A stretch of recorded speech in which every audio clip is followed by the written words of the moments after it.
भूपेश सरकार ने एक तुगलकी आदेश के विरोध में भाजयुमो की पत्रकार वार्ता। आज जिला के भाजयुमो ने पत्रकार वार्ता कर पत्रकारों से की चर्चा। प्रेस वार्ता में जिले के तीनों विधानसभा के पूर्व विधायक दयालदास बघेल, लाभचंद बाफना और अवधेश सिंह चंदेल वे प्रदेश महामंत्री सहित अनेकों भाजपा पदाधिकारी वे कार्यकर्तागण मौजूद रहे, जहां उन्होंने बताया कि आगामी 16 मई को वे लोकतंत्र की रक्षा में जेल भरो आंदोलन का आयोजन कर रहे हैं। उनका कहना था कि भूपेश सरकार ने एक तुगलकी आदेश जारी कर प्रदेश भर के सभी निजी, सार्वजनिक, धार्मिक, राजनीतिक अन्य संगठनों द्वारा प्रस्तावित आयोजनों को रोकने के लिए 19 बिंदुओं को शर्त लागू की है और उनका कठोरता से पालन सुनिश्चित करने का आदेश जारी किया है। 19 बिंदुओं की शर्तों का पूरी तरह पालन करते हुए कोई भी बड़ा धार्मिक, राजनीतिक, सामाजिक आयोजन संभव ही नहीं है। सीधे तौर पर सरकार यह चाहती है कि जन संगठनों के विरोध प्रदर्शनों को, आशा मुक्ति की आवाज़ को, विपक्ष को धार्मिक भावनाओं को अभिव्यक्त किया, आज़ादी को कुचल दें।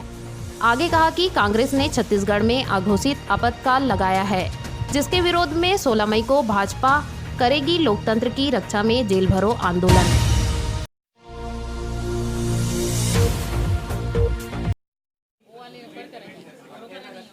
धरना, प्रदर्शन, रैली, राजनीतिक आंदोलन, धार्मिक किसी भी कार्यक्रम के लिए अब सशर्त परमिशन की आवश्यकता रहेगी। ये आम जनता को, छत्तीसगढ़ की जनता को ऐसा लगता है कि ये छत्तीसगढ़ के लिए काला कानून है और इस काले कानून को हम सरकार से मांग करते हैं कि तत्काल अविलंब वापस ले। और अगर सरकार वापस नहीं लेती है तो 16 तारीख को पूरे छत्तीसगढ़ के जिला मुख्यालयों में 5000 की संख्या कम से कम रहकर हम लोग जेल धरना प्रदर्शन के बाद में जेल भरेंगे। और इसी के लिए आज हम लोग यहाँ पर बैठे हैं।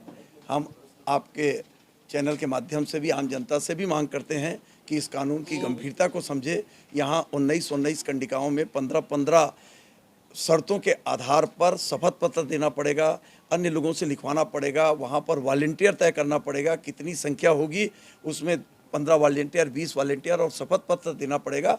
मैं समझता हूँ कोई भी धरना प्रदर्शन आंदोलन करने के लिए कोई सामने मत आए। इस हेतु को लेकर ये काला कानून लाने का प्रयास किया गया है और इसके माध्यम से कहीं पर भी भीड़ इकट्ठी ना हो। चाहे कहीं पर अगर हम जस गीत करा रहे हैं, कहीं महाभारत हो रहा है, कहीं रामायण हो रहा है, कहीं भागवत हो रहा है, कहीं शादी ब्याह का भी कोई कार्यक्रम हो रहा है, वहाँ पर भी अगर बिना परमिशन के अगर कर रहे हैं तो सरकार के माध्यम से, इस कानून के माध्यम से अधिकारियों को ये स्वतंत्रता मिल जाएगी। वो कहीं पर भी आकर प्रकरण बना सकते हैं, नॉन बेलेबल ऑफेंस जुर्म कायम कर सकते हैं। इसलिए हम आप लोगों के माध्यम से विनती करते हैं, सरकार से भी मांग करते हैं कि इस काले कानून का अध्ययन जल्दी करे और तत्काल वापस लाए। और पुरानी जो तरीका था कि सूचना दे देते थे तहसीलदार को थाने में और धरना प्रदर्शन हो जाता था शांतिपूर्वक ढंग से, मगर आज शांतिपूर्वक ढंग से अपनी बात को रखने के लिए चाहे सरकारी कर्मचारी अधिकारी हो, चाहे राजनीतिक दल के लोग हों, चाहे समाज के लोग हों, उनको परमिशन लेने की बाध्यता के लिए विवश करना ये काले कानून से कम नहीं।